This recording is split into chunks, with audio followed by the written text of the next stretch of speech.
Hello everyone and welcome back to another video of mine. This time I'm back with Song of the Crimson Nile, Season 2, Episode 3. Y'all, apparently I can't keep the time in check. A nice subscriber remembered me that the update is out. I can't. But yeah, I have to thank her first for that. And let's see what this story has in store for us now. To be quite honest, I don't remember much. The only thing I do remember is that we got to choose between, or let's just say we had to choose between Eamon and Livius, and I chose, of course, Eamon. I asked you guys if you wanted me to choose between Eamon and Ash. Apparently, this man is also going to be a love interest. So I asked y'all, and you all said that you would prefer Eamon, and that you are all petrified of Ash. First off, me too. Second off, I'm intrigued to know what this is about, because we actually got to see the darkest side of Eamon, which is that this man does not know any mercy. No matter if he loves someone or not, he doesn't know mercy for them. He is pretty much just driven by his own ideology, and he does not back down, no matter how much someone could suffer the consequences because of what he's doing. So this man is literally brutal. This man is merciless. This man is also bloodthirsty, because he actually killed our old friend in such a brutal way that to make sure that she suffers before she completely dies. And that actually just brought to the attention of the viewers how dangerous Eamon actually is. A lot of people just chose to ignore it because he never truly actually showed those qualities when he was with us. But this is still a huge part of his personality. And I think in this season, we will actually get to see the most darkest facade of this man. In season 1, it was more focused about how nice he can be to the people that he truly loves. And starting at the end of season 1 and going into season 2, we were confronted with who this man is truly, as in this man also has different facades. It doesn't mean just because he has a soft spot for someone that he will do everything for them. He will still go with what he wants to, and that's dangerous. And that actually could mean that he will not hesitate to kill us too, because we were like, please, if you have to kill her, then don't do it in a brutal way, and he still did it. So that means that this man will not care to let us suffer, no matter how much he loves us. So I will be intrigued to know what will happen. But at least we have Livius as our ally. Eva starts to realize that Eastman's death was just the beginning. Something even more serious lies behind it. Warning, this episode contains description of violence, psychological abuse. Girl, I've been saying it the entire time that the story is completely revolving about psychological issues and abuse against a child. Okay. Episode 3, The Taste of Blood. Eva was sitting at the table. Her mentor sat down opposite her, his hands folded in front of him. Oh, right, I remember. This woman was so stupid enough to go to her mentor's house, knowing that this man will back down at nothing to kill us. This man said that our friend was a danger to all of us, so he actually gave a hint that she was a Sheshmu, and that's why this woman got executed and tortured. And our nice friend told us that his dear brother or mentor has in mind killing us or having us killed, and if necessary, he will kill his own brother, as long as this man will be capable to escape. So I'm intrigued to know what this is gonna be about. But I truly hope that Eamon catches his ass. I think I remember vaguely now something about Eamon wanting to come here, or looking for us. He was staring at her, unblinking, his lips twisted in a grin. You barely have a home. I can never reach you. You always are wandering somewhere ever 'tis. I wouldn't want to be next to you. He's fed. I'm just running the errands we came here for. Write that, wash that, stop lying in bed, don't just stand there. Remmao took a jug and poured some fragrant drink into 2 cups. First you drink it and then I will drink it. He pushed one toward Eva, took the other for himself and brought it to his lips. This is good beer coming from the capital. Yeah, no, thank you. I can trust you to do it. Oh my god, a cup of Haggard? An empty cup. Take it. Nah, I'm not drinking it, forget it. I sure as hell am not taking anything from you. Who knows what you put in there? Eva shook her head. I don't feel like drinking. I have a headache. That will make you feel better. I don't think that drinking alcohol when I have the feeling that my head is spinning is a good way. This man just wants to drug us, y'all. This man wants to be capable to put something on us so that he can find a way to get rid of us. This man wants to dispose of us. And this man is willing to do everything. I saw a series.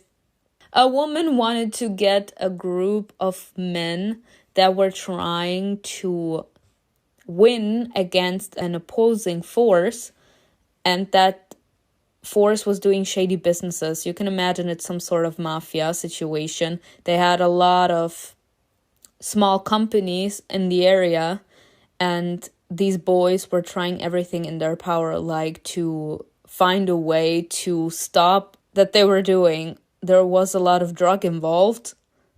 And they were like trying to put an end to that business, and they were trying to catch the head of that organization. And one of the minions was told to get rid of these men. So she put something in a drink that made all of the men, but one guy, because he refused to drink it, experiencing some huge hallucination. They were trembling. It was horrible to watch, and I have the feeling that this man is trying to do something to us, like to just put something in our drink that could make it easy for him to like expose us. No.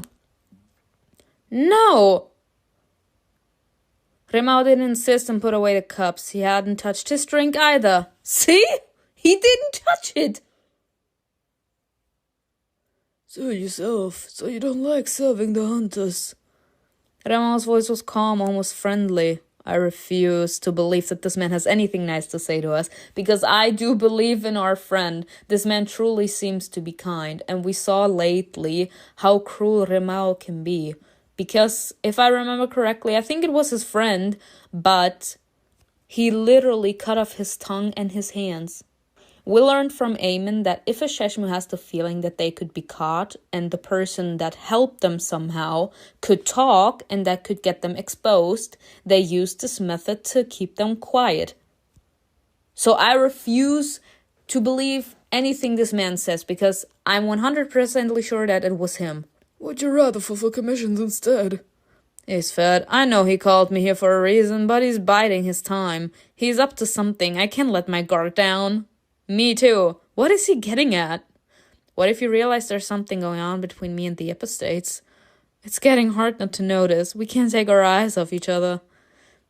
Path of honesty. It was hard for Eva to guess what kind of answer Remmao wanted from her. She wasn't going to pretend that everything was fine. Everything is not fine. The world no longer obeyed the great Ra, but everything was going to Isfed, crumbling into chaos itself. Yet they were sitting there talking about nothing. I'd rather just run away from here. Otherwise, we will all end up like Dia. Remmao liked that change of subject. He narrowed his eyes as if he was looking for something in Eva, trying to guess her feelings and interpret her gestures. See, this man is trying to read us. This man wants to find some kind of crackling in our facade so that he can bust through it, find our weak spot, and use that to his advantage. This man is a psycho, and I am 100% true that this man will stop at nothing in order to get what he wants. The only thing that this man wants is to survive. I will give this man nothing that could help him. They deserve to fate. You know that. What kind of... Wow. The mentor got to his feet and slowly walked around the table. How can you say something like this? She was still your student. You should have helped her. You know, y'all, I feel so bad. I actually thought, considering the fact that Remmao was introduced as this father kind of character, I actually thought that telling Remmao about what Dia is facing would get Remmao to keep an eye on her so that he can help her somehow, you know, because he's older, he's wiser, he was the one that was teaching us.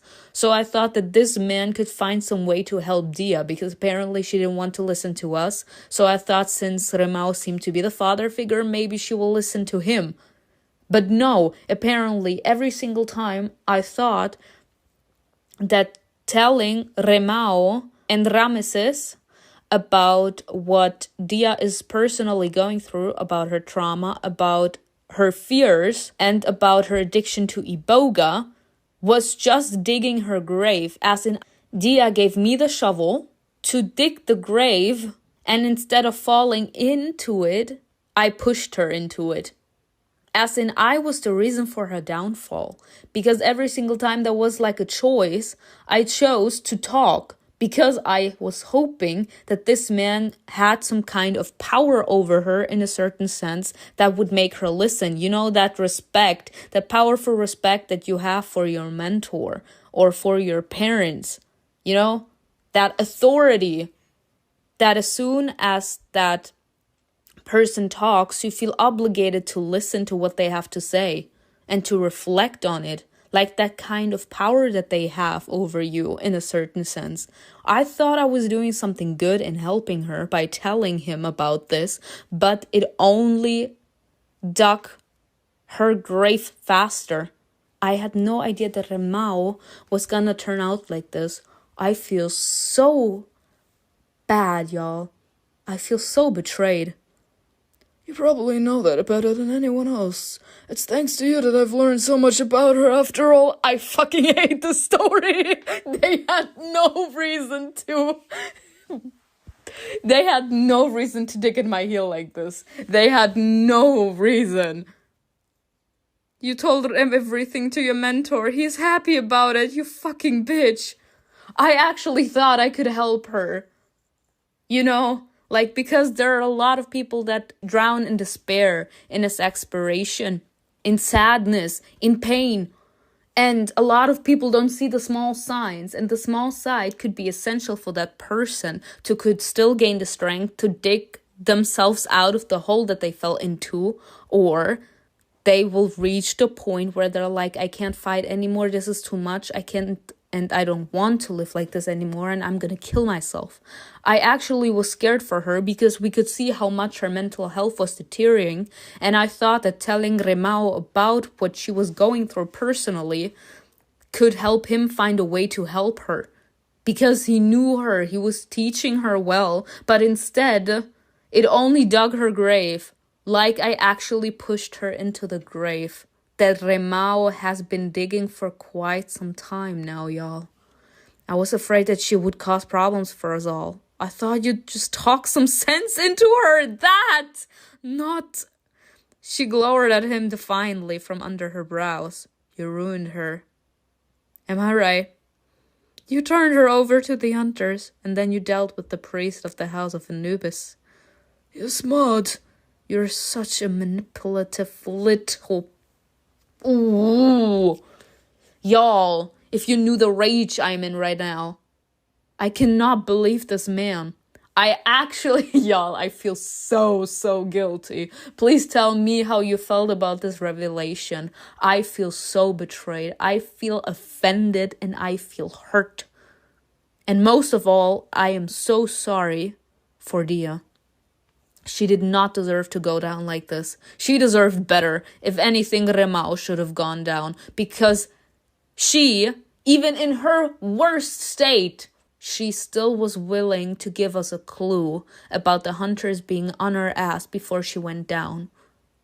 She knew she was gonna go down and she was still like, she's my friend, she tried to help me, and I'm gonna give her the smallest piece of advice that I can give with all of the strength that I have left, because I know this is the end for me, but at least it won't be the end for them.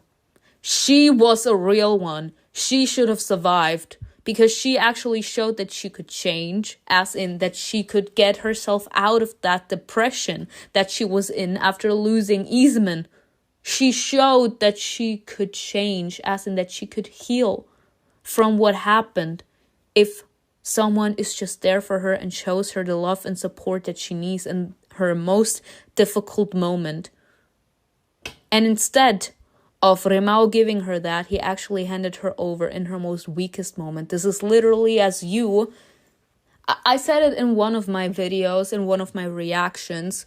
You don't want to go to therapy because you are scared that the person in front of you will think that you are a danger, not only to you, but also to other people. And then that they will think that you can't live outside anymore, as in without supervision, and that they will want to lock you up in a mental institution where you can be watched or even sedated. And that's why a lot of people are scared to go to therapy, because they know how much pain they are carrying on the inside. And the more you can talk about your pain, the more you actually want to talk about it, because the pain wants to find a way to get out. So if you can't talk about it, you either scream, as in lash out, or you cry the entire time, and sometimes even for no reason, because the pain, as soon as you reach the state of depression, it is trying to find a way to move out, because your brain is already thinking, your brain is already processing all the negativity, all the pain that you have been through, even if you want to or not. And the fact that you experience so much physical reactions, like trembling, like anxiety, like sadness, like moments of rage where you, I don't know, throw chairs or something. That is you trying to get the frustration out of your body while your brain is handling all those hurtful memories. You have all that pain that you connect with those specific memories. And while your brain is dealing with the pain of that memory, you cry the pain of that specific memory out, you scream it out, or you talk it out. And I actually thought that talking to Remmao and telling him about what Dia was going through was gonna help her. I thought he was gonna try to find a way to help her, and instead he actually threw her under the bus to save his ass. This man could have remained quiet, but he didn't. Oh, God, y'all. Remmao crossed his arms over his chest. I was cleaning up after your brats, you little bastard, he shouted, throwing her an angry look. You awakened the whole of Thebes, but I'm barely escaped. At least you were smart enough to split up. Any other mentor would have whipped you about for that, or killed you on the spot. You didn't run into just anyone but the apostate squad. Eva jumped out of her seat. She wasn't going to stay silent. Me. Do you think we sent him an invitation? Me too. I think it's someone else's fault. Honestly, do you think we sent him an invitation? We did everything as stealthily and quietly as possible. I have no idea what he was doing there. And don't you dare blame us for what happened to the priest. I've never even met him. He was your friend. He could have only exposed you. That's why you did him dirty. Period. She's actually talking like me right now. And now you're blaming us. You've grown bolder. I'm sorry, y'all. Are we seeing this man's facial expression? This man is a psych. This man is the one that needs to be sedated, y'all. Honesty, period. She really felt bolder than usual. Me too. They were in the settlement after all. Eva could always scream or make a run for it. Remmao wasn't going to want to attract unneeded attention, so he wasn't going to dare cross the line, but her mentor was still putting pressure on her, and Eva had been through too much in the last few days to let him do that. His grin disappeared from his face. There was an intangible tension between them. It was the calm before the predator sleep. Let's not argue anymore. It doesn't make any sense. Lessons are over, Eva. We have just been thrust into the thick of things. Remmao wasn't talking about Eva finishing her studies. He meant that everything that was going on was not a game, but their new reality. And there was no margin for error. Actually, there's something else I need to talk to you about. He kneeled in front of some shelves looking for something. Eva thought about what he just said and realized something important. He didn't ask me about Set. Did Ramesses keep silent about the fact that a stranger had interrupted our commission? Although, it's still strange. I can assume that Ram didn't tell his older brother. But why didn't he ask me anything? Who that man was, how he got there, how he knew my name. Ram didn't talk about the commission at all last time we met. Thinking about Set instantly put her in a bad mood. Just when she thought things couldn't get any worse, the fact that indulging his every whim was now her duty depressed and disgusted her. Something inside her cried out against it. Remmao tossed the papyrus onto the table in front of her. It was all too familiar. The pharaoh's letters that I stole from the epistate's house. Look what I found at the bottom of a flower pot. This is yours, isn't it? Eva's throat tightened as she came to a terrifying realization. It was as if she had just been dosed with a jug of water. The mentor had taken Eva's cloak before the necromancy commission. She had been keeping the stolen papyri in the same pot. He's going to kill me. You didn't even have to answer. Your eyes are as big as 2 plates. I wanted to get us something useful. This is the epistate's correspondence with the pharaoh, isn't it? I thought you'd be happy. The mentor looked down at the papyrus in his hand. It did prove useful. Do you know why? Why? There's a widespread rumor among dark magicians that the epistates can see things that others can't. They swear that he can accurately identify a single Sheshmu in a large crowd, even if they don't do anything to implicate themselves. Yes, he has a special instinct. He really does, I'm sure of it. Too many things point to that. I thought you knew. Remmao raised his eyebrows. He thought Eva would be surprised or even scared, but she didn't even flinch. You know about Aemon's advantage. Remmao is impressed. Because I'm smart. Did you figure that out by yourself? Well done. After all, it is in our line of work that your abilities are revealed to the fullest. Renown. What was in those letters? Nothing special except for one sentence. The pharaoh writes, "Your sight never fails, Aemon." This is very interesting because some of the elder dark magicians call the supreme epistates by another name among themselves. The All-Seer. It all adds up. The rumors are true. The All-Seer? That is the one who sees it all. They wrote about his vision and not his intuition? You stole the correspondence and learned some useful information. Thank you. Is that why you called me here? She stood up as if preparing to go home. Remmao nodded and began pacing around the room, his hands clasped tightly behind his back. Yes, I had a thought. I see you in a rush, so I'll be brief. Eva frowned, frozen in place. First one topic, then another, then a third. She'd never seen Remmao act like that. I just thought it's about you. Are we seeing his smile, y'all? This man needs to leave me alone. Eva didn't have time to turn around. Remmao's hand roughly grabbed her by the throat from behind and pulled her toward him. He squeezed her hard so that Eva wouldn't dare to move. What's wrong with this bitch? With his other hand, Remmao covered his mouth, not letting her make a sound. He hissed in her ear like a venomous snake. This guy is a venomous snake! About you, Eva. About how you're going to ruin us all just like foolish deer. If you scream, I'll take your eyes. Excuse you? What kind of bitch is this man? Y'all, if I would have known the kind of bitch this man truly is, I would have pushed him into the first grave I saw. She lowered her hands carefully and stood still as Remmao slowly removed his hand from her face. But it was too early to rejoice as she felt the coolness of a blade against her skin. He had a dagger pressed against Eva's stomach. Quiet, that's right. You knew this was coming, didn't you? Another whisper, soft, hushed, calm, promising a terrible death. Eva also replied in a half-whisper. Will you cut off my tongue and fingers? Why would I cut off your fingers? We only do that to those who can write. Your tongue will be enough. Oh, this little bastard, look at this man. So this man actually is proving that he was the one that did it. He actually cut off the tongue and the hands of his oldest friend. Everything froze inside Eva, as if she had already died in anxious anticipation of the pain to come. Where would he strike her? Her stomach, her back, or what? Or would he shove his fingers in her mouth? She spoke in a strangled voice. Why? What did I do to deserve this? Why?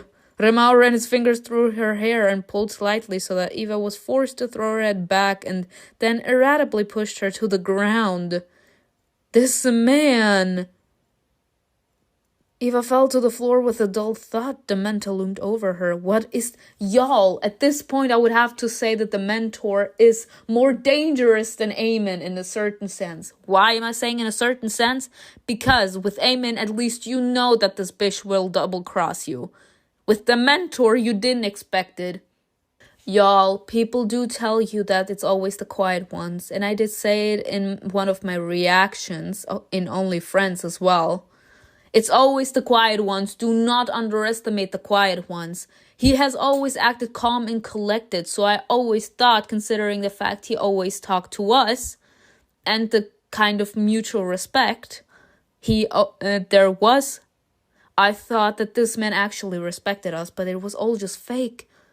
She realized it hadn't been fear she'd felt next to Sid, but something else. It was deep awe in front of the unknown, in front of power of an ancient being. But right at the moment she felt a primordial, animalistic fear, the fear of death, a painful, shameful, repugnant death.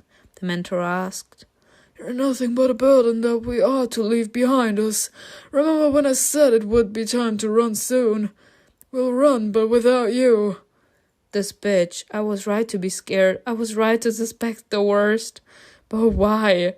Why did you even talk to me and share your plan? Why didn't you just kill me right away? I could not bring myself to do it. I've known you for such a long time. And yet you're planning to kill me. What is y'all, the delusion. There is no reasoning behind this man's words. This man is just insane. He was not indifferent to her after all. He is. Yes, you are. Eva turned around carefully and asked, her tone soft and bitter, Am I really getting in the way? But Remmao crushed any hope she might have had. Instead of a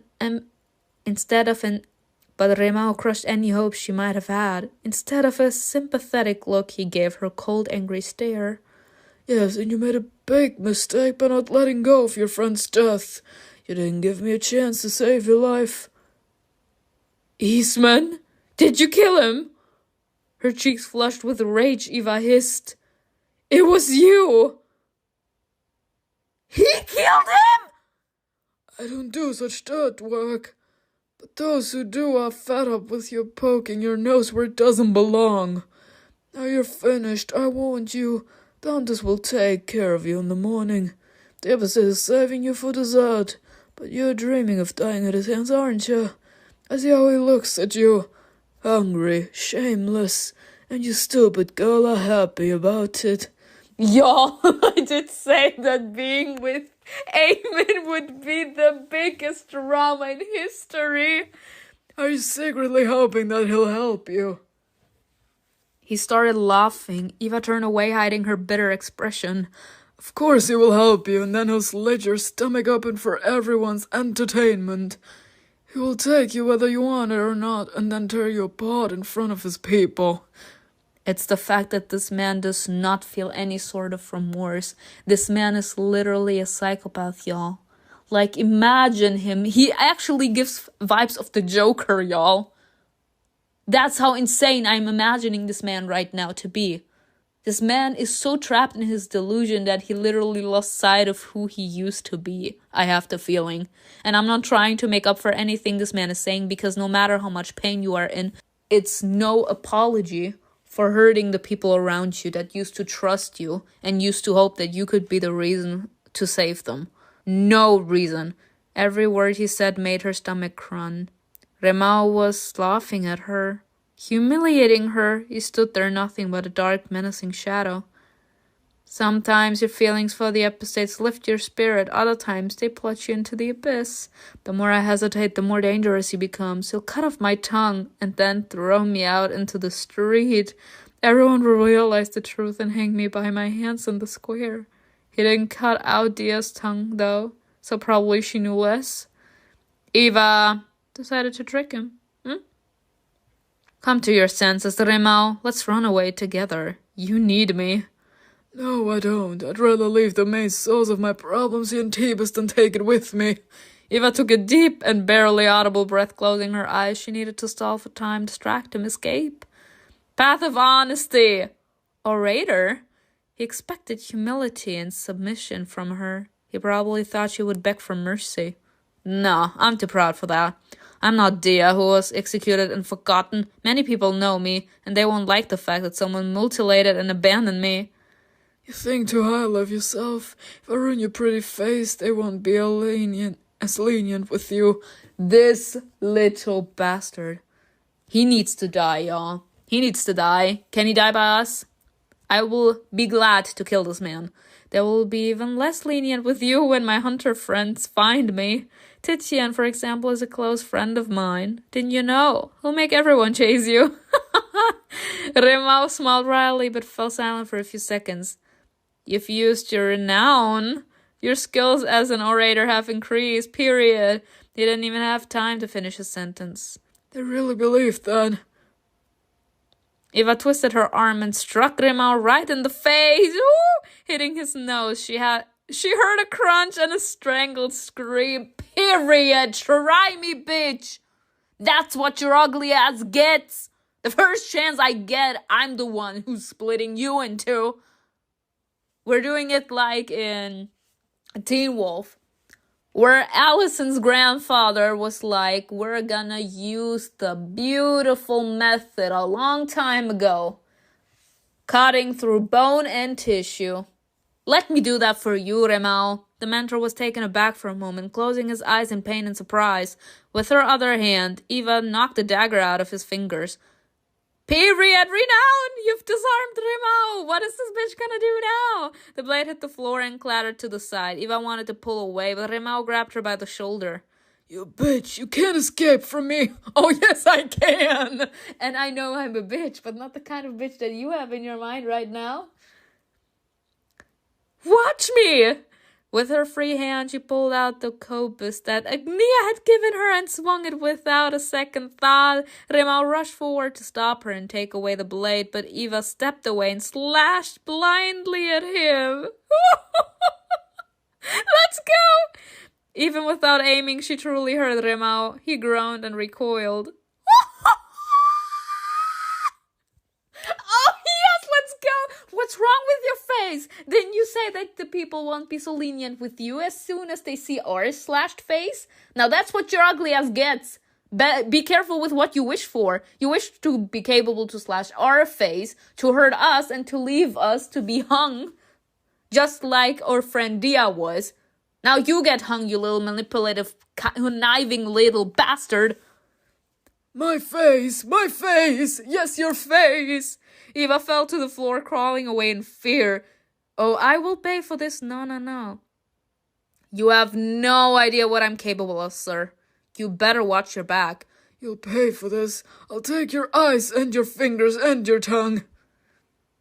And fought back against Remmao. That's going to leave a scar. It better leave a fucking manipulative scar, considering this manipulative, conniving little bitch.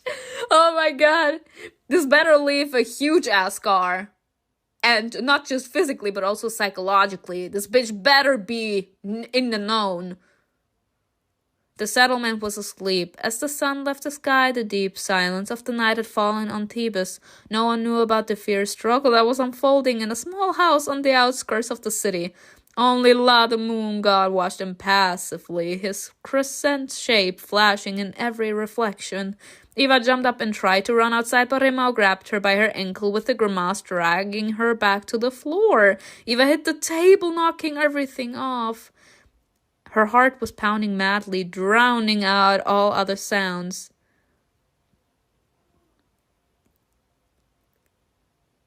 This little bitch. Where is the scar? The taste of blood filled her mouth. It was nasty, metallic. It reminded her of her childhood. She crawled back in fear. Eva knew that pain well, hitting the ground, blood on her tongue, and that mixture of fear and hatred throbbing in her chest. Seeing a man looming over her, reveling in his strength and pathetic superiority, was also something familiar to her. She was raped, y'all. A man stretching his hands toward her. She was raped, y'all. Shit. Reveling in his power. Sometime in the past, she was raped. That day, Eva knew that her worst fear could come true. She put her hands over her ears and squeezed her eyes shut whenever a new man entered their house, so as not to hear, so as not to see. Her mother was hysterical and had promised that she would give away Eva to the first person who asked. We be in the known that the mother is a piece of shit. She believed that her daughter stood in the way of her happiness. She was nothing but a curse and a burden. But her mother was so pleased when her new companion started living with them. It was so accommodating and kind to her and to her growing daughter. That's what I call a pedophile. Okay. First the looks, then the smiles, and then he became so bold as to touch her. That wrong? Perverted attention made Eva feel ashamed, hate herself and the whole world. She wished they all would get what they deserved. She wanted the world to descend into chaos. What are you hiding? Aren't you my girl? Come here, I'll show you how it's done. Bitch, get away! In her memories, he didn't have a face. He was just a menacing, faceless figure. Kick him, threaten to tell him, beg him to stay away. No, kick him. Eva tried to push him away with her foot squealing indignantly. I'm not your girl. Don't you dare touch me. The man easily dodged her blow. I'll show you. His sturdy hands reached to caress her skin. They didn't belong there. He didn't belong there. Eva was not a thing. You'll die. You'll die if you touch me. Her heart was throbbing from all the feelings washing over her in waves of anger. He slapped her across the face and blood filled her mouth, a metallic taste on the tip of her tongue. She whispered in a voice that wasn't her own. I swear you'll die. Cremites hippus bellus, you'll be cursed. Eva really wanted him dead. His full name, which her mother had foolishly repeated sometimes, instantly came to her mind. And knowing a full name gives you full power. We called upon him. We called upon Ash. He kind of is like the Lord of Darkness. The atmosphere in the room suddenly changed. They were no longer alone. The sun illuminates the day. The moon commands night.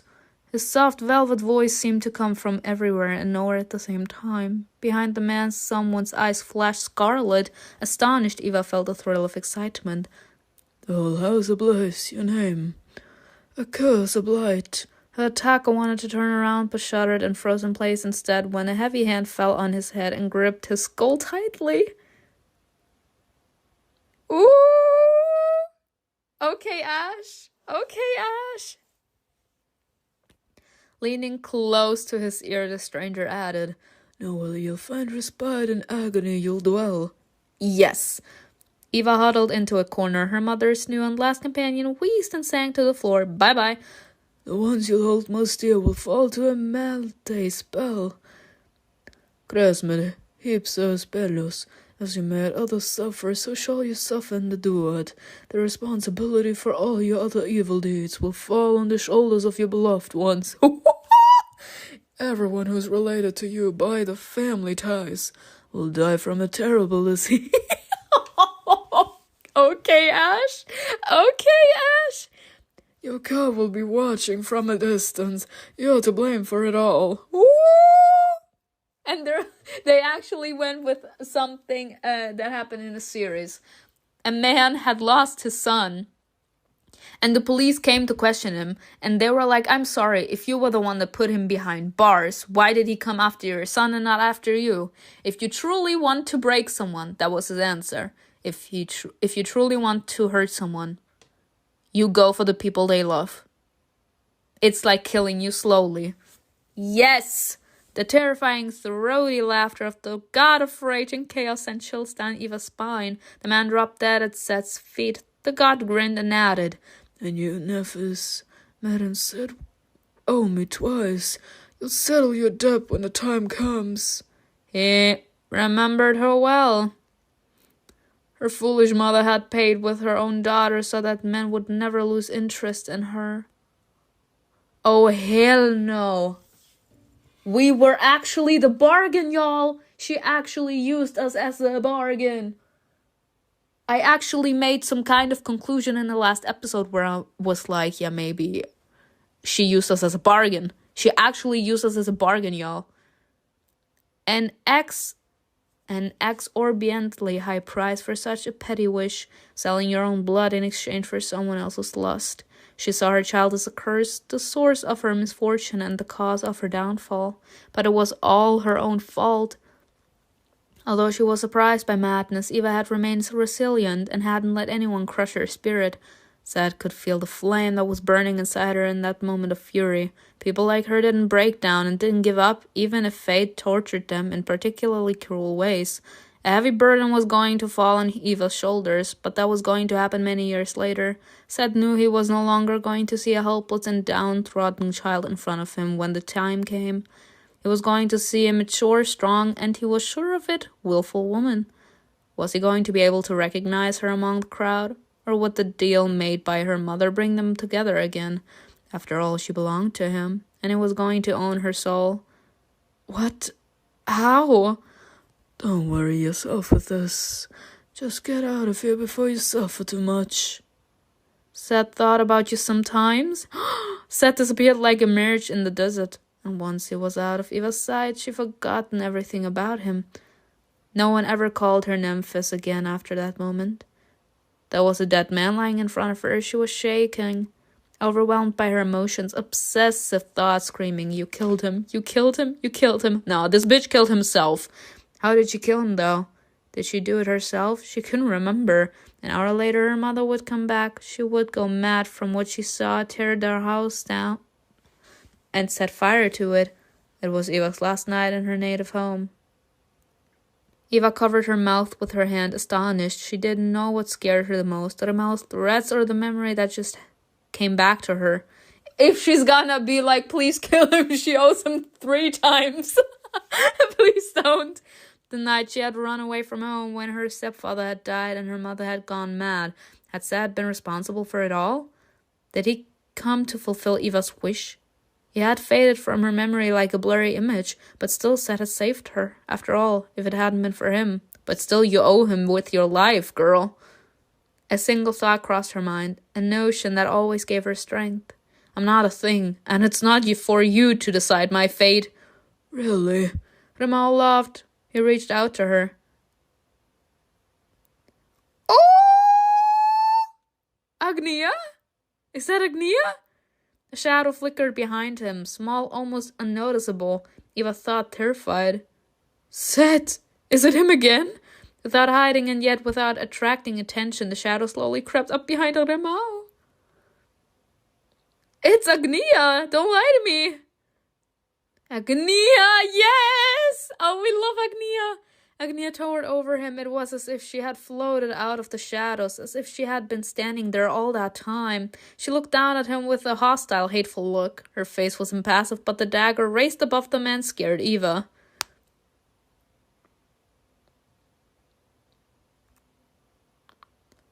I'll remember the expression you're making right now. Agnia! Just like I will remember yours! Let's go! Agnia is the goddess! Agnia is the goddess! Remmao recoiled in horror, frantically looking for a way to defend himself, but Agnia was faster. Period! She's showing you that the women have the power now. Agnia easily knocked him down, kicking him hard in the chest. He tried to dodge the hit at the last second, but fell heavily to the ground. He couldn't see who that was, so he began looking around in fright and grabbed a shard from a fallen pot to use it as a weapon. The mentor overturned the table to scare Agnia and distract her. Eva immediately crawled away so that she wouldn't get hit. Agnia easily dodged Remmau's blows. Moonlight danced over the curves of her toned body. I will watch your execution with particular pleasure.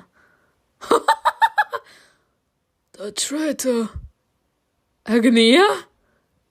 You can't run away from me, mentor. So foolish and nosy. I'm really the one they've been trying to track down for so long. Ooh! Track down? They had been tracking him down for a long time.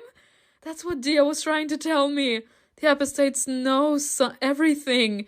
Or maybe not everything, or did Agnia mean something else? No, she meant that. Her arms, abs, legs, traitors didn't look like that. Agnia had lied to her. Besides, she had told her she had just arrived in Thebes, just like Remmao. The truth was staring right at her.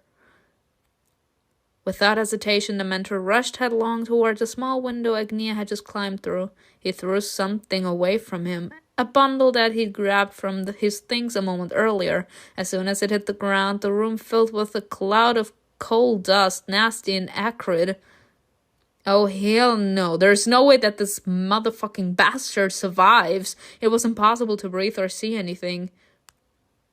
Even though Agnia was fat, Remmao had been on the run for years and had the most heinous tricks up his sleeve. This motherfucking bitch needs to die! Agnia rushed after him, covering her nose and mouth with the clothes. She called out, "Tell him I'm chasing the mentor. He'd better hurry." Eva kept coughing and closed her eyes. Who was Agnia talking about? She needed to get out of that house. She didn't hear the door bang open. The Supreme Epistates barged in, covering his face with his hand. Eva!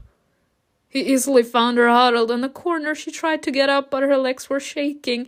Eamon crouched next to her, carefully examining her body for any signs of injuries or bruising. Eamon? Hush, Neferet. Come here. I can't!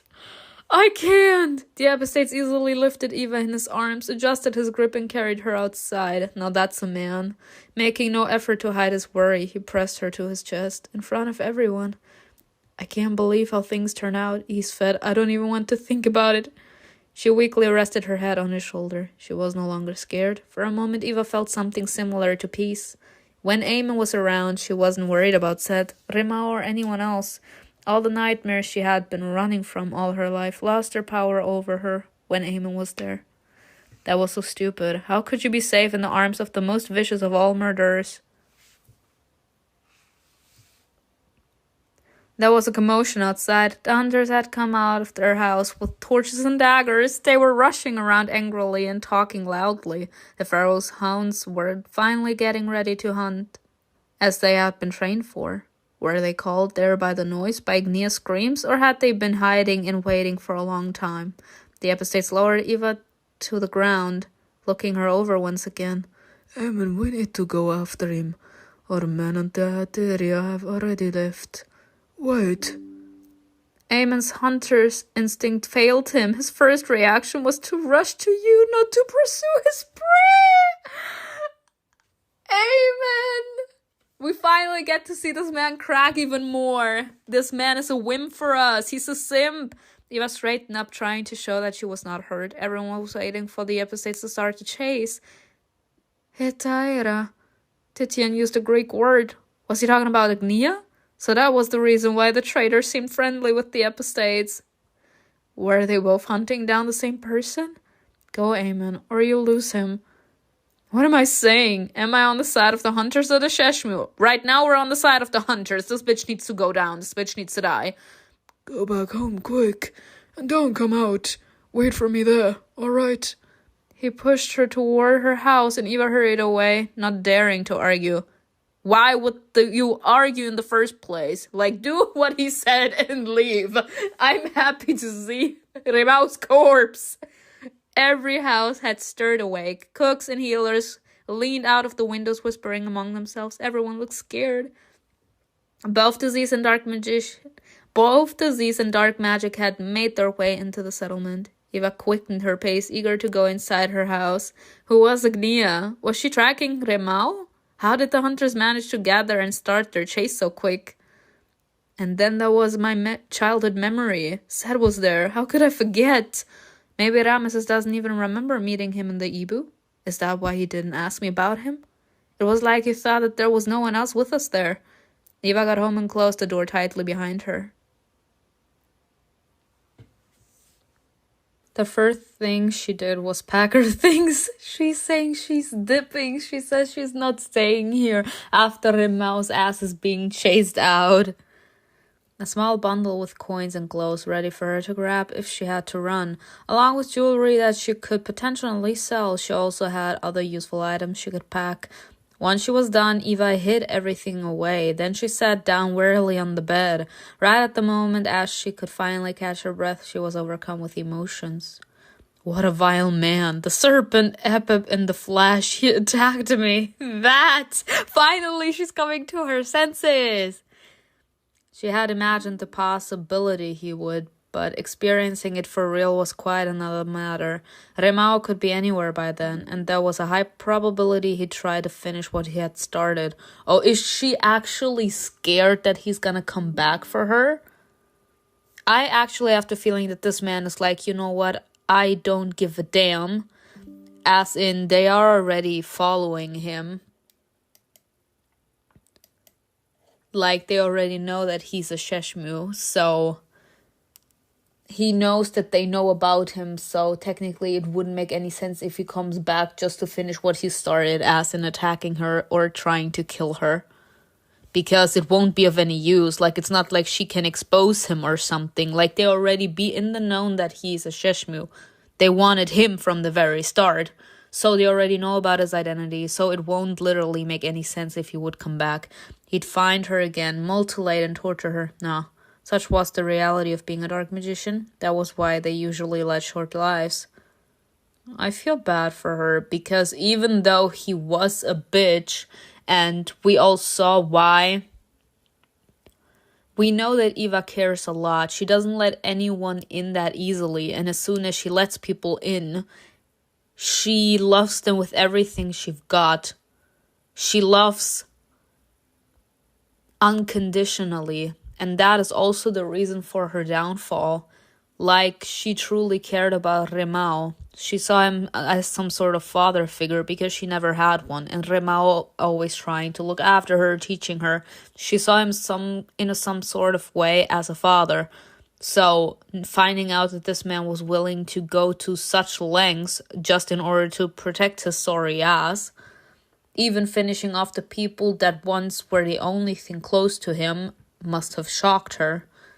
Eva thought that she was probably asked to go back to her house only to be dragged to the torture chamber in the morning. There was no doubt about that. It was too obvious. Agnia seemed to confirm that the hunters had been targeting Remmao. If he was a dark magician, and so was Dia, his apprentice. And the episodes also threatened Ramesses sometime earlier. Everything pointed to Eva. The following day, Titian or some other hunter was going to come to finish off the last Sheshmu in their group. But why not grab her right away? Maybe there was still hope? Or would it have been wiser not to tempt fate and run away immediately? She could only count on herself. Livius is leading a good life, and I'm bringing chaos into it. He'd been very kind to me. He doesn't deserve a painful ending. If he keeps me around, misfortune will inevitably catch up to him. And to me too. She truly cares about people. I feel so bad for her.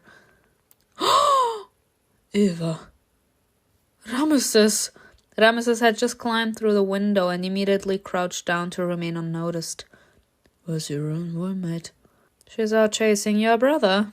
He's gone. I had to run away from the hunter's house before they remembered about me. I've only seen them so furious at night in the Ibu. The two of us against an entire squad. Run away then. So we can do it again, right?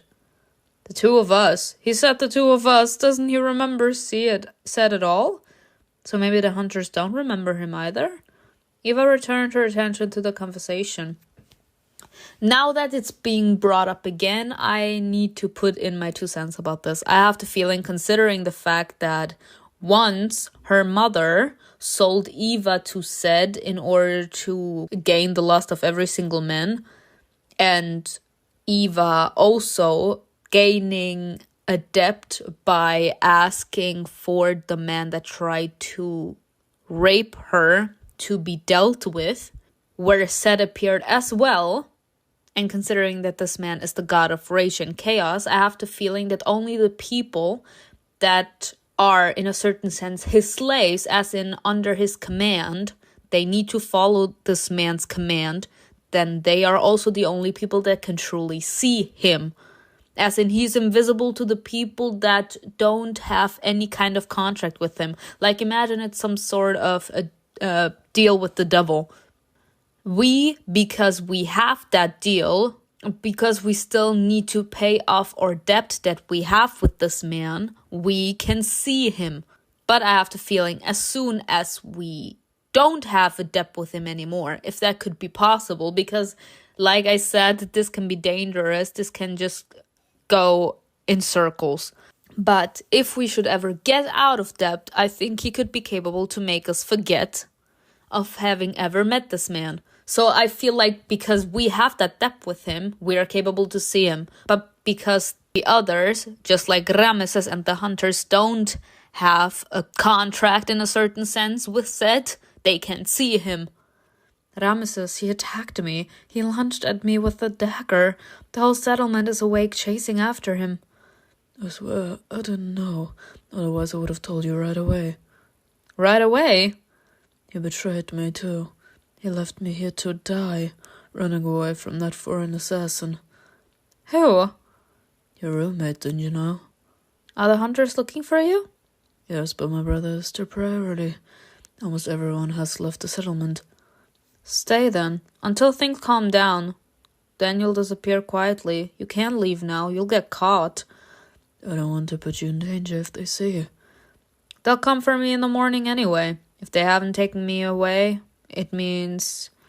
Hunter. Even Ramesses crouched down on the floor. Stay here, alright? Alright, thank you. And I'm sorry about my brother. And this man was screwed over the most, if you guys want my opinion, because it was still family. You know, a lot of people say blood is thicker than water, but it seems like in this particular circumstances, water was a lot more resistant than the blood. Like, water was capable to literally spray the bloodstains away as if it would have been nothing. Water was the resistant one. And in this particular circumstances, we, as people that weren't born into this man's family, are closer to him than his own flesh and blood. This is sad, because you would accept your family at least to want what's best for you, to want to look out for you. And yes, his brother did not care. And I did say it in the last episode. I was like, he's gonna take care of us, and if it suits him, he will also take care of Ramesses, because this man only cares about himself. He was willing to let every single one die as long as this man stays alive. That's why he also mutilated his old friend. Like, they helped him and he was like, no, they could betray me. Maybe it's also because of the pressure, knowing that the hunter started to get closer and closer to us. He started to, in a certain sense, commit the lesser evil. As in Dia, in this particular circumstances, was the lesser evil. And he kind of had that mentality like Catherine Pierce. She's like, rather you die than I. As in, he pushed Dia to be sacrificed in hope that they wouldn't come to him. But they already knew that he was a Sheshmu. They wanted him. They knew. They just wanted him to say who the other Sheshmus were. He was willing to throw Ramesses under the bus as well. He was willing to let his own brother also die. In a certain sense, for his benefit. Not for the greater good or something, like in a certain sense a necessary evil, like a necessary sacrifice. No, he was willing to kill everyone in order to save himself. Literally, in a certain sense, like Catherine Pierce's season 2. You and Ramesses are friends. You're ready to cover for him. Of course, I mean, we are friends. This man, in a certain sense, is part of our family. If you guys want my opinion. He's part of our family. Like, I can't say anything else. This man was always there for us. I mean, yes, we have to pay for gems, but we have to pay gems for every single route and every single friendship. So, this man was screwed over the most because his brother literally was willing to kill him. So, I don't want you to die. You're my friend. We didn't just study together, right? Remember all the funny things that happened to us? At least the two of us must stay alive. Stay here. Thank you. I'll owe you a favor. We'll meet again, alright? Of course we'll meet again. Ramesses grinned and patted Eva's knee as if to say, don't be sad. This is all part of our craft and danger is our constant companion. Imagine in a few years we'll both be sitting in Memphis, drinking the best Hecate, or even wine in a beautiful house. We'll both be so rich. You'll move to the capital? Why not the Pharaoh's place, huh? You part as good friends and perhaps you'll meet again. No! We're losing Ramesses too! And I can't, y'all. I really cannot. I'm still hurt by the fact that this man was responsible for Eastman's death. They laughed softly. There was nothing funny about their situation, but they were just trying to cheer each other up before facing the unknown. They said goodbye to each other as soon as the settlement quieted down and Ramesses disappeared into the darkness. I don't like this. Eva dozed off and only opened her eyes at dawn. Agnia wasn't back. Eva heard the hunters speaking quietly outside. They were probably on their way home.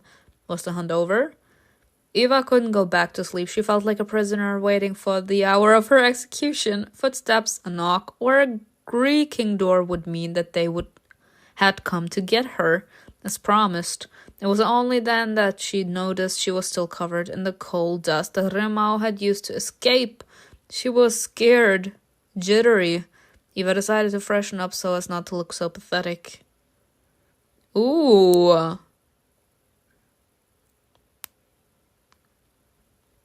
I mean, I don't know. You know what? Rage. Because that's what I'm feeling. Rage. And you all know how I feel about red. Okay. Oh, wow. Y'all, like, I can't choose that easily in Heaven's Secret. I really cannot. They either have good clothing or they either have good hairstyle, but they never have both. Nah, that's too much. That's too much. That's too much. That's too much. I'm gonna take this because it literally suits the skirt. Dressing up before being put to death, she felt sick to her stomach. It was clear from Agnia's words that she was tracking Remmao. She was probably chasing him right at that moment, as she was faster and smaller than any of the hunters. Eva was troubled by the thought that she could be the one being chased next time. What if Agnia wasn't a traitor at all? I should ask Livius about the meaning of the letters tattooed on her hips. I once told her that Eamon doesn't trust me. Since he kicked me out of the tomb and her expression changed, maybe something crossed her mind? She had a bad feeling. I could give up the idea of getting in touch with Eastman's Ka and just run away. Looking at it once, I've calmed down. I'm being dramatic. But this is the reason why I decided to live, to do something about this. I can't just forget about it all. Emma was probably back. He had promised to go see her, and he had asked Eva to wait for him in the morning, but he hadn't come. Maybe something had happened to him? Why was she even thinking about it? His name alone sent chills down her spine after what she had seen him doing the previous day. What if Remmao heard him? Or maybe he's at home debating whether to capture me or show mercy? Girl, this man does not know mercy when it comes to Sheshmu. He seemed worried about her when they were both outside Remmao's house. Yeah, but he's only worried because of the unknown. He doesn't know for sure that we're a Sheshmu, so he doesn't want to kill us because he's like, yeah, that could be a possibility that she's not a Sheshmu, so I'm not gonna chase her. I don't know for real. But he wasn't so lenient with the others. Why is he more lenient to believe here that we're a Sheshmu? Because he has feelings. And the fact that he has feelings is making it very, very difficult for him to accept that he could be falling in love with a Sheshmu. Because he knows as soon as he admitted to himself that we are a Sheshmu, he will have no mercy in killing us. And that's scaring him. That's why he keeps on trying to find different ways to avoid facing reality. He seemed worried about her when they were both outside Remmao's house. If he didn't care about her at all or even hated her, he wouldn't have looked at her like that and held her in front of everyone, right? Eva quickly got up and walked out of the house. I won't even think about it. I haven't been myself because of this obsession. I want to see him before the inevitable happens. Either I'll run away soon or they'll drag me to the Theban scaffold to wheeze in agony like Tia told. Oh no! Are we seeing her face? Maybe I really hope Eamon will protect me. I mean, I would say it's normal. Like, she fell in love with this man, so I think it's normal that she would want to have him by her side. Maybe I really hope Eamon will protect me. Maybe I believe that he will hide me from the hunters, that he won't let anyone harm me. She wanted to laugh at her own naivety, but her feet were already leading her to his house. She is in love with this man. Eva thought the episodes would not be home yet, so she swung the door open, rushing inside. Then she froze, staring at Eamon. Honestly, he looks fine, though. Like, I have to say it. Eva, come in. You're here? Eamon was standing with his back to her, fastening a bracelet. He half turned and looked at her. You didn't wait for me and came to find me yourself. I was tired of waiting. Sir, that though. If you're staying, close the door. Eva didn't know if she wanted to stay or not. She literally is so petrified, y'all, and I can feel it. I feel bad for her because after what she saw him pull the other night, I understand that she's like, no, thank you. Can I leave? Like, it's the desire that's pulling her towards him. The fact that she has feelings for him and that she grew fond of him. And that's pulling her toward him. But the fear knowing what this man is capable of is literally kind of like a cold shower every time she looks him in the eyes, because she knows what he's capable of, and she knows that he could be doing the same to her when the time comes. So she's trying to, in a certain sense, tell her to stop with that fantasy, because she knows that this man will not show any mercy, and she hopes that it could change because she sees the way he talks to her, as in he treats her differently. But then she goes in herself and sees that he's only treating her nicely because he doesn't know that she's a Sheshmu. So that's her like inner struggle that she's having. She wants to be around him, she wants to be with him, but she knows that he will kill her the first chance he gets as soon as he has confirmation that she's a Sheshmu. So if it would have been for her head, she would be out the door this second. But because of her heart, she's here. Eva didn't know if she wanted to stay or not, but she closed the door obediently and then slowly walked up to him. She looked at him, her gaze suspicious and empty. Everything was changing too fast for Eva to be able to process it. Were they enemies, allies, lovers? I mean, he did say it shouldn't have happened. That's what he said, y'all. Emma was wearing black that day. He towered over Eva, unwavering and strict. Did you catch him? We cornered him. He doesn't have long to live. He'll pay for everything, even if he didn't manage to harm you. I'll kill him myself just for thinking about hurting you. Y'all, this is gonna be the inner struggle that I'll be capable to analyze with Eamon. The second he finds out we're a Sheshmu is gonna be so hilarious to me. He spoke bluntly. He was clearly certain that Eva wasn't going to run away from him. Will you invite me to watch the execution again? You watched the last one from the beginning to the end. Did you enjoy it so much? No, I didn't, but it's not like you listened to me or gave me hope that you would change your damn mind. He chuckled. It scared her. Eamon's beautiful lips curled the same way every time, whether it was joy or something else. Only his eyes betrayed the true reason for his rare smiles. He could be pleased with something, or he could be grinning ominously, or he could be anticipating something like right at that moment. But what exactly was the epistates thinking about? I have the feeling that it's like he's curious, because we were literally begging him not to do it, and then we literally stayed there to watch the entire thing. So it's like, why were you there the entire time? Did you enjoy it so much? As in, did you realize that your friend was just an evil Sheshmu? Like, why did you stay there? Or were you so fascinated by my performance that you couldn't bring yourself to leave? As in, that's like what's going through this man's head right now. He is grinning because he's like, you didn't want to, but you still stayed. Like, your actions are betraying your words. Whether out of fear or anxiety, she couldn't forget the episode smile as he raised his blade over the Yosh's neck. Eamon wanted to kill, it was obvious, and he was not going to hesitate to do the same to Eva. See? I did say that this is her inner struggle. But she also wanted someone to die once. That very night hadn't said come because of her ardent desire to kill. We are all the same under different masks. No, we all just choose which personality trait we want to show. Like, it's not like a human being has more personality traits than someone else. We all have the same personality traits. We all possess, I don't know, jealousy, rage, kindness, despair, sadness, happiness, fear. We all have those different personality traits. It's not like someone has more personality traits than someone else.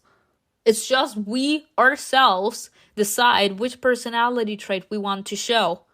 So, if I'm more bloodthirsty than someone else, I show more brutal actions. But that doesn't mean that someone else isn't capable to do that. Without hiding the bitterness in her voice, she answered honestly, "No, I didn't enjoy it. I was scared." That's what I wanted. I wanted you to see the reality of things. His grin faded, giving way to something more honest, more subtle. Eamon's face was almost expressionless, but his furrowed eyebrows, his bitten lip, and his steady gaze betrayed his emotions. He touched her lips with his thumb, gently, weightlessly. He stepped toward her, bowing his head. Eva's body was close to him, but her soul was somewhere very far away. I've helped you get clarity of mind. I've reminded you who I really am. I did say this was gonna be the season, y'all. I did say this was gonna be the season here. This choice will seriously affect your romantic relationship with him. I always knew that. That's the problem. We all knew, but we never really wanted to accept it. You didn't have to do that. It was the last two deaths I had to witness that made me lose my mind. If you ever were in your right mind to begin with. Oh! Well, I'm clearly insane since I came here. I cannot, y'all. I love their bickering. Eva wanted to shake off Eamon's hand, rush through the door and get out. Was he seriously laughing at her? But she didn't get to do that. The episodes arched an eyebrow and easily caught both of Eva's hands in his. He wanted to shatter any fantasy she might have made up in her mind about him so she would see him for what he really was. He knew it was going to hurt her, but at least that would keep her away from him. He had to do it as soon as possible while the pain was still tolerable. See? See? I did say I'm living for the inner turmoil that I'll be capable to analyze with Eamon. For both of them, he chuckled. Do you have anything else to say? Eva wriggled in his grip, nervous. There were too many emotions. There wasn't enough room in her chest. Anger at herself, at Eamon, at Remmao, bitterness, shame, hatred, and so much more. She shouldn't have been so reckless with Eamon. But all of her feelings rushing inside her at once had driven her every rational thought out of her mind one by one. No, I have nothing more to say to you. I'm leaving. You came here to accuse me of being cruel, and now you have somewhere else to be. I can't. I did say this man is an authoritative. This man literally reminds me of a general. This man is like, you have no right to run away, so you're not leaving. Eva wriggled again, but that time Eamon lost his temper. He pulled her toward himself, holding her by her waist. Eva raised her hand to slap him in the face, but the apostates caught her wrist with lightning speed. She raised her other hand and froze as soon as she met Eamon's eyes. He spoke, his voice quiet and too calm. Put your hand down. Anger was burning inside her, making Eva act on impulse, but despite the fact that she was ready to act recklessly, she still looked away and lowered her hand. Didn't you say that the execution scared you? Then why did you come here if you've seen what I'm capable of? If you're afraid of me? You should be grateful that I haven't taken advantage of your foolishness and haven't taken what you offered me. Sir! Now leave. I cannot with this man. He's actually like, yeah, you should be grateful that I didn't sexually abuse you. Wow. Eamon released her. He was visibly displeased. To his surprise, Eva didn't pull away, staring at him defiantly. My mind has been clouded and my thoughts confused since our very first meeting. That was what prevented me from seeing everything clearly. That's why I watched the execution from beginning to end. You were right to show me. I'm furious and devastated. I hope that will make it easier for me to hate you again. That's why I came here. Her words cut him no worse than any of the Sheshmu tigers that had left scars on his skin. Bitch, that's what you get. That's what you wanted, right? Eamon gave a dry laugh. Did you ever stop hating me, even for a moment? Eva gritted her teeth. Was he laughing at her? Laughing while his words were tearing her soul apart. She shoved him with renewed force and hissed. No, never. I knew that. And you hate me too, don't you? No. Don't lie, just tell me the truth. I need to hear you say it. Oh no, y'all, the tears. She wanted him to say that he hated her, that he had tried to get closer just to kill her. He cupped her face in his hands and repeated stubbornly, No, Eva. Out of all people, you're the only one I could never hate. Not the tears! It's the tears! Yes, I'm crying, you little bitch! Don't you see that we care about your sorry ass? And that's dangerous because we know what you're capable of. And we can see that you actually could be the reason for our death. And that hurts us even more because we can't ignore the fact that we fell in love with your sorry ass. We fell in love with your good side. We fell in love with the good side of you, with the humanity you. We can't stand and we are petrified of the no humanity you.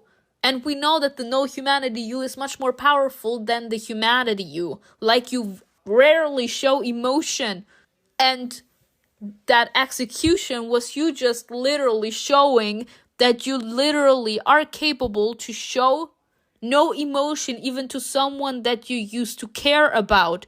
This man cared about the people at his village. And the second he found out that Dia is a Sheshmu, this man killed her without mercy. He tortured her, everything. He didn't care no more. And we know that. And the fact that he keeps on making us know, the way he keeps on trying to tell us bluntly that he is capable of such atrocities, is hurting her even more. Of course we're gonna cry, because we love you. Are you crying?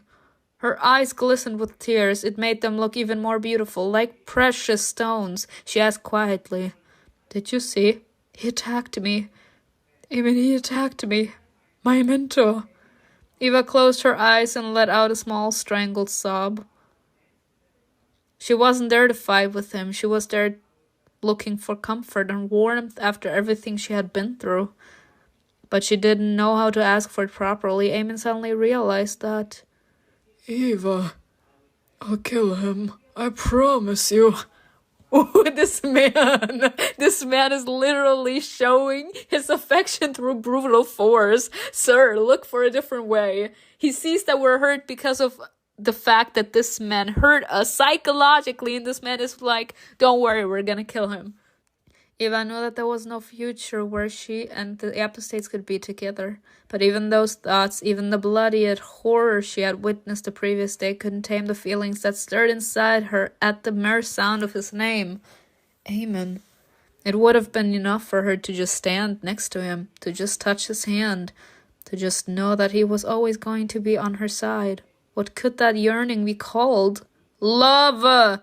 She was clearly sick, or maybe broken. There was something wrong with her.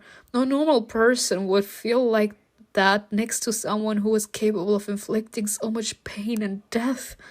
Eva no longer belonged to herself.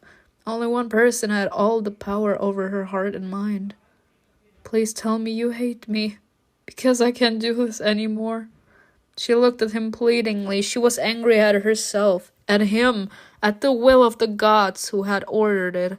No matter how hard Eva tried, no matter how much she talked herself into stopping all that, she always found herself next to him again. I can't do this anymore either. Nothing more needed to be said. Eva launched forward without hesitation, and the apostates instantly took a step toward her. His arms hugged her soft, flexible body. Eva reached higher and threw her arms around Eamon's neck. He found her lips and claimed them in a fierce kiss. His hunger for her got the better of him, but there was no one to blame. They both wanted that. Eva arched her back to feel Eamon's skin against her skin. She was no longer in control of her movements. She was only driven by her feelings. She opened her mouth to let his tongue in. She moaned loudly as his strong fingers moved to her breasts. He picked her up, sat her down on the table, and thrust his hips between her legs. Eva spread them shamelessly so that Eamon could press even closer to her. His insistent lips traveled down her neck, covering her skin with greedy kisses. Eva tilted her head back, allowing the episodes to do whatever he wanted. Stay, be mine. Look at that face! She put her hands on his shoulders, her breath caught as she felt his strong muscles under her fingers. So big, so beautiful, she wanted him so much. It didn't feel like simple lust, the ordinary desire she'd heard so much about. It was the need for Eamon himself. It easily replaced the other more primal one. I'm already yours. My heart is yours, and so is my soul. I'm ready to pay for these feelings. Eva hugged him and pressed her whole body against Eamon, her face buried in his chest, as if he could protect her. And yet he was also her main threat. He sensed the change in her mood immediately. He slowed down and pulled back a little. Are you worried about your mentor? Curse him. To be quite honest, that. Moving his arms from her waist up, he gently hugged Eva back. He put his hand on her head and started caressing her hair gently, almost with tribulation. Aww. How many times had he wanted to caress her hair? How many times had he imagined her approaching him without fear and hostility in her eyes, reaching out to him first? Ruined. Eamon was ruined. Good, because the both of you are ruined then. Good, you both are sims for each other. That means that both of you have, like, this power over one another. Resting his chin on the very top of her head, the episodes pressed Eva closer to him. A simple hug with the woman was stirring such an overwhelming wave of feelings, almost as if he were just a boy, not a grown man. Deep, complex feelings. They caught him by surprise, but it made no sense to compare Eva with other women. It made no sense to compare her with anyone else at all. I rarely think about him. I spend a lot more time thinking about you than anyone else. Are you still scared thinking back to the execution? I'm scared that you're going to hurt me. I won't. If you're not guilty. That's the problem. I am guilty. You could still hurt me in a different way. She looked at him. Eamon leaned down and caressed her cheek. He answered softly, his voice husky. I don't want to hurt you in any way. So what do you want? She stared into his eyes. He listened to her attentively. His blonde hair was tousled, and his pale skin was ever so slightly flushed.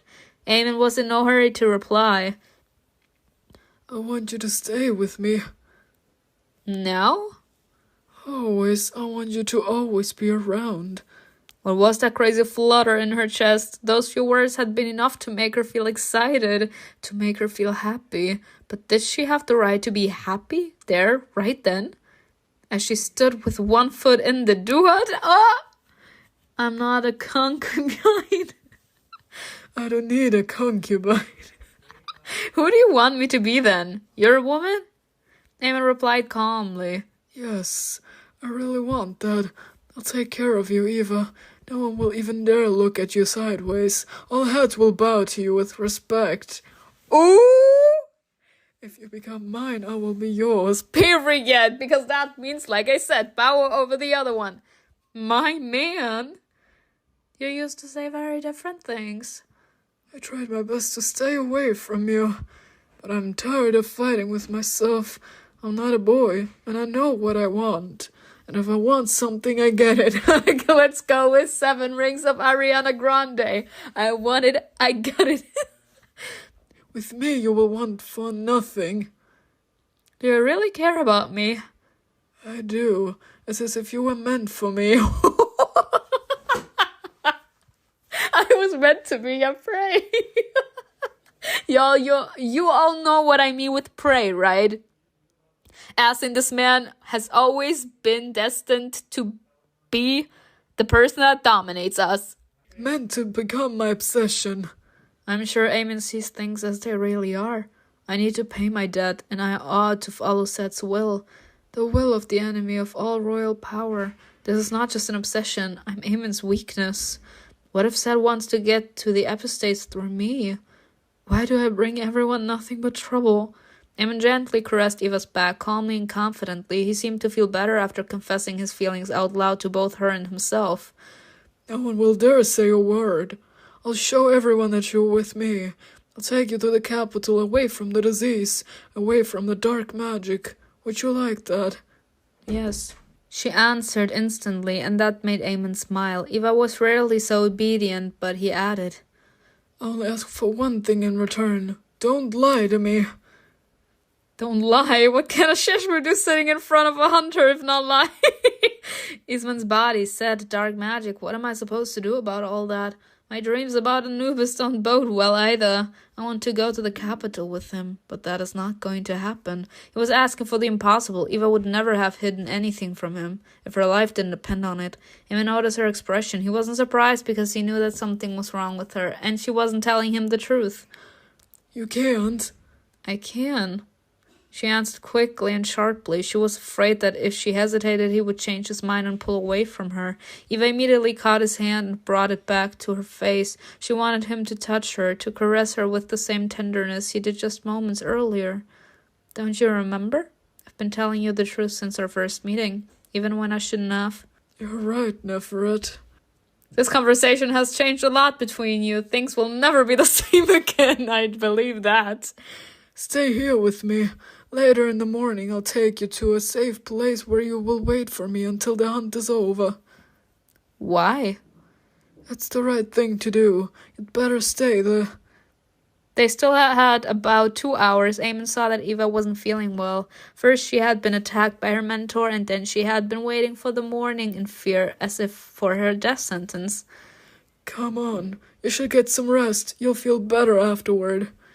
Eamon took Eva to bed, sat down on it, and pulled her closer. He let her lie down next to him.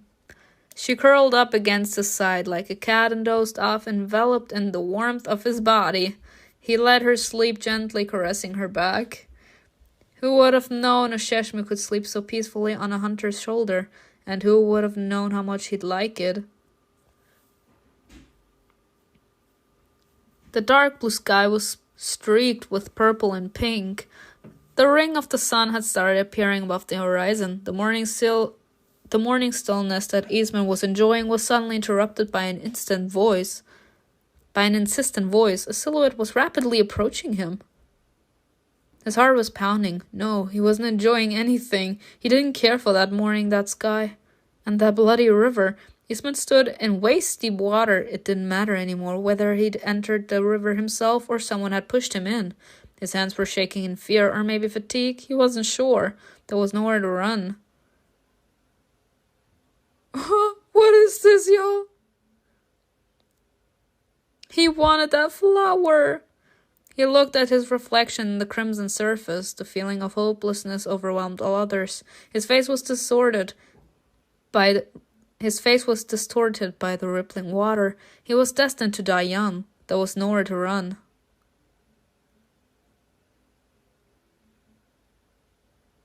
This little bastard. The red water was getting more and more rough, leaving streaks on the rocks and sand. Someone else was looking at him from the reflection, silent, aloof. He held out his hand. This is the end, and this will be a new beginning. When fate takes everything away, it always gives something in return. Isman knew what to do. He had somewhere to go after all. The sound of footsteps and voices outside her door woke Eva up. She sat bolt upright. A dream about Eastman? He was standing in the water. Her back felt terribly stiff. As promised, later that morning she was taken to one of the other houses, where they locked her up and told her to wait for the hunters. Someone said there was a torture chamber in the adjacent room. Eva even thought that they had brought her there for convenience. They wouldn't have to walk far afterward. The door opened and Eva saw... Huh? One of the hunters let the healer in, nodding approvingly, and then closed the door behind them. Livius looked at Eva. Have they locked you up? I heard about what happened last night. I came straight here demanding to be let in. In that strange room, after a swarm of hunters cast sidelong glances at Livius had suddenly appeared. He came to my rescue. Livius, get out of here! Don't you have enough problems with the disease? Now you're looking for enemies among the Pharaoh's hunters? He threw up his hands, looking at Eva in surprise. I came to help you, and you're chasing me away. Because I care about you, and I don't want anything bad to happen to you. I'm a healer, not a dark magician. Hello? And I don't know any other dark magicians either. Why would anything bad happen to me? I'm here on the Pharaoh's altar. Nothing else matters. Who would dare say a word against a royal healer? The Supreme Apostate. First, let him prove you're guilty. Otherwise, you'd see what I can be like when I'm angry, and he won't like that. I'm so glad you're here. Your presence helps me take my mind off the torture chamber. Don't think about it. That's not the place for you. They're tracking down my mentor. He attacked me. The Apostates will want to know all the details of what happened, and I know all too well what methods the hunters use to get answers. They won't dare hurt you. I've heard about your mentor. What did he do to you? Livius won't let anyone hurt you. Oh, he called me to his house last night saying he wanted to talk. I think he tried to poison me. Yes, he did. Poison you? Yeah. The wine. I have a feeling about certain things. I don't just trust anyone. The second someone acts shady, I immediately know that this bitch needs to die. As in, I don't trust someone, and especially that old trick, as in poisoning or spiking a drink. I know all too well this man was not gonna get me. Livia started up to Eva, looking at her in horror. She just shrugged her shoulders. They tried to get me to drink something, but I didn't. He didn't touch his cup either. That filthy Shishmut took you for a fool. I think he was somehow involved in Isman's death. He didn't name names, but it was definitely a murder. That's what he said. Livius furrowed his brows and lowered his voice. Ever since you told me about your mentor, I've remembered that I saw him a couple of times in my dreams, but I was just watching from the sidelines. I don't know why I remember this. The last time was actually quite recently. Remmao was in your dreams? Yes, but he wasn't doing anything. It was strange. Aren't Jeshmu supposed to do something like talk? But it was just like a silent shadow. Yes, I remember it as clearly as the dream with you. I can trust Livia, so Remmao entered Livia's dreams? But when and why? Was he fulfilling a commission or was he looking for something? Why is an elder dark magician so interested in Livius? What if I have a reason to worry? Are you sure it wasn't just a dream? How can you tell the difference? I just know. I can feel it if someone steps in. Salmon, my mentor's assistant, tried to enter my dreams more than once. Salmon? He's a necromancer, but the pharaoh allowed him to practice dark magic. As he is a priest, he mostly helps my mentor with his work. It must be some other salmon. According to Remmao, that man was an wanderomancer, so it's definitely not Dia's friend. You're starting to realize that everything is connected. Your mentor is the chief royal healer, isn't he? Yes, I studied under him and he practically raised me. Salmon joined us much later when we arrived in Memphis. But how did he enter in your dream if he's a necromancer? That's why I said he tried. He couldn't, so I guess that's why. This doesn't add up. Remmao said it's impossible to jump back and forth between two dark magic arts, and it's rare for a person to master both.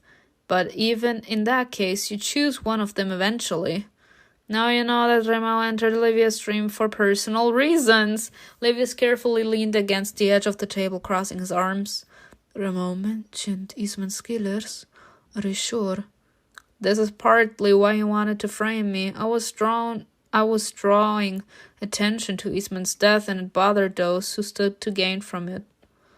Who would gain anything from his death? He was just an apprentice. Who could have guessed? A strange loud noise diverted their attention. Livius and Eva turned to the door, which slowly opened with a thunderous creak. An unconscious hunter was lying in the corridor. Seth casually strolled inside the room. You. He said it's time, baby. I told you you're not going to die until you fulfill my wish. Don't try to rush your journey to the door, little Sheshmu. We still have work to do. To be quite honest, that scares the hell out of me, but he's still an icon in my eyes. This man actually said, come on, baby, we still have work to do. I can't with this man. But that's gonna be interesting. So the next episode, I have no idea what to expect, but I guess considering that this man literally showed up at the doorstep and killed all of the hunters, it means that he's planning on letting us go into Eamon's mind next episode. Well, I hope you enjoyed this video. Tell me in the comments below what you think was best, and I will see you in another video.